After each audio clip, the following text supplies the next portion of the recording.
आखिरी तस्वीर। सारा को अपनी दादी के अटारी में एक पुराना कैमरा मिला, एक पुराना पोलरॉइड जिसमें अभी भी फिल्म थी।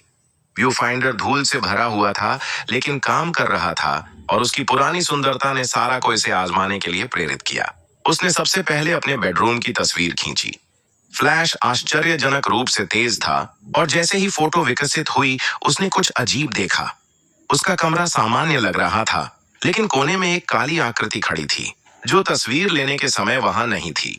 उसने इसे परछाई या पुरानी फिल्म की खामी मानकर नजरअंदाज कर दिया। दूसरी तस्वीर उसने रसोई की खींची। इस बार वह आकृति फ्रेम के बीच में थोड़ी नजदीक थी और अधिक स्पष्ट दिख रही थी। ऐसा लग रहा था कि वह कैमरे की ओर देख रही हो। सारा के हाथ कांपने लगे जब उसने दोनों तस्वीरों की तुलना की। अपने आप को रोक न सकी और उसने तीसरी तस्वीर खींची, इस बार अपने लिविंग रूम की।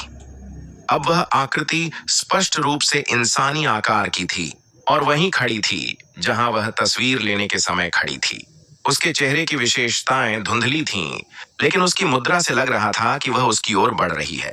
सारा का दिल तेजी से धड़कने लगा जब उसे एक भयानक एहसास हुआ। हर तस्वीर में वह आकृति उसी जगह के करीब आ रही थी जहां वह तस्वीर खींच रही थी। कांपते हुए हाथों से उसने कैमरा उठाया और इस बार बाथरूम के शीशे की ओर कर एक सेल्फी लेने का फैसला किया।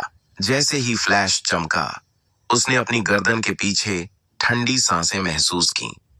फोटो धीरे धीरे विकसित हुई, जिसमें उसका डरा हुआ चेहरा शीशे में दिखाई दे रहा था और उसके पीछे एक मुरझाया हुआ भयावह हंसता हुआ चेहरा जो उसकी दादी जैसा लग रहा था। उसके हाथ उसकी गर्दन की ओर बढ़ रहे थे।